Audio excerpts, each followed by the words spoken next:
Charlotte is a lovely name for a spider, and indeed a woman, and a city. But does that mean that the city of Charlotte has some fine sports venues? I have no idea why there would be any correlation, but with that being said, here are the stadiums and arenas of Charlotte, North Carolina. Truist Field. For a long time, the Charlotte Knights were playing at a ballpark that was a 30-minute drive away from the city centre. To be clear, it's been demolished. They weren't playing on this patch of concrete. However, since 2014, they've been playing at a venue that could hardly be any closer to the centre of town. That has the dual benefit of being easy to get to, and allowing for a stunning skyscraper backdrop for the spectators to enjoy. Even if you disregard that, it's still a great ballpark in its own right. It has all the amenities you'd want from a modern venue, such as the 360-degree concourse, a big video board, and that view though. Charlotte is one of the larger US cities without a Major League Baseball team, so it makes sense that their minor league ballpark is so impressive. Bojangles Coliseum. The roof of this big dome is actually made out of tin, which is not usually the case. I believe tin costs more and is less durable than steel. However, it was actually cheaper than steel when this place was built, way back in the mid-1950s. It's not just the roof material that distinguishes it from most domes. Rather than a symmetrical, equally proportioned bowl of seating, the seating here runs parallel to the rink rather than curving. Also, up top it tapers off towards the corners. I don't think I explained that well, but you can see what I mean. What's going on here? Can you just...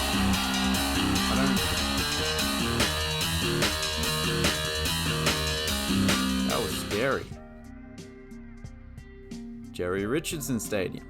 The late Jerry Richardson was a former NFL player who went on to found the Carolina Panthers, but he was also a major donor to the University of North Carolina at Charlotte. He's probably one of the few people that has the field named after them as well as the stadium itself. It's called the McCall Richardson Field, to be clear. Most college football stadiums feature plenty of brick, but the brick used here at this stadium, and indeed on the rest of the campus, is apparently a completely unique type of brick. One called the Morrowcroft Special. I guess it's a slightly different shade of red, I don't know. Either way, that Judy Rose Football Center over there is very easy on the eye. The stadium was designed to potentially be expanded in the future with minimal fuss, a capacity of up to 40,000 if need be. That explains the huge open concourse. At the end of the 2024 season, a minor expansion will be taking place. Dale F. Holton Arena at the James H. Barnhart Student Activity Center. People often shorten that name to Holton Arena, but I don't think you need to when you have such a snappy title to begin with. Before we even step inside, there is one feature that I appreciate, that being the clock tower. It may be a slightly redundant feature in the age of smartphones, but it certainly looks good with all that brick. And come to think of it, in 15 years' time, your smartphone won't be telling the time, it will be a brick, whereas this clock will continue to tick. Inside we have a symmetrical split-level seating bowl. I don't think you'd call that a proper second tier.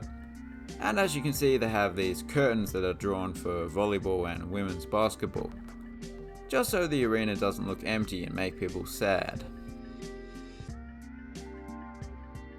Bank of America Stadium. From above, this stadium doesn't look all that interesting, to be honest. It's an uncovered, symmetrical bowl of a stadium, done up in Carolina blue, which is not one of my favourite colours, but that's not important. However, from street level, it's a different story.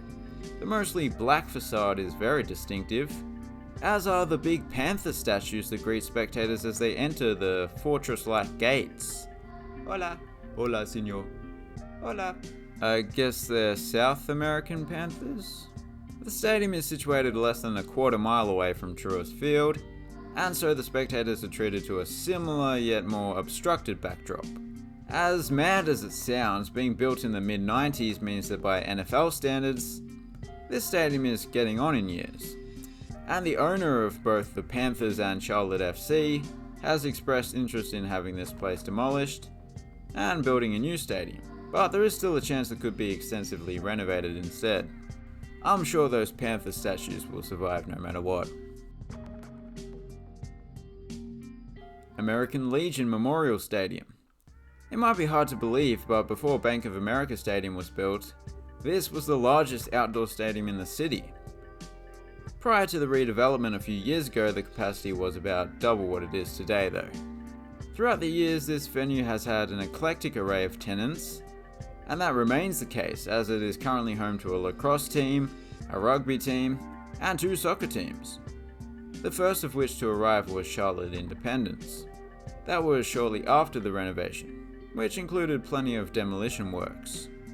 My favourite aspect to the stadium, however, would have to be the stone wall that lines the perimeter of the field, and that actually predates the redevelopment, although they had to remove it from the site and then reinstall it. That must have been a pain. Only a few other remnants remain of the original stadium. Spectrum Center. Incredibly, the previous home of the Charlotte Hornets was built in 1988 and was closed in 2005 after it was deemed to be outdated. It wasn't even old enough to drink. Such is the nature of US professional sports. There are plenty of cities that would love to have their own NBA team. That city was New Orleans because the Hornets moved there, but Charlotte was promised a new team and they got one. They're known as the Bobcats, but now they are the Hornets again. And the OG Hornets are the Pelicans now. And the trees. The trees are all falling and the Pelicans. Robert, give Robert his cat back. Bobcats. As with most NBA arenas, this has a huge center-hung scoreboard. But this one is special. Firstly, it's designed to somewhat resemble a hornet's nest. You can see the hexagon action. Secondly, the main video boards are not actually rectangular. And thirdly, there are these little screens underneath the big one, angled downwards for those sitting in the lower rows of seating. I suppose it's fitting this place has such extensive audio-visual amenities, considering that the arena is named after a cable company. So there you have it.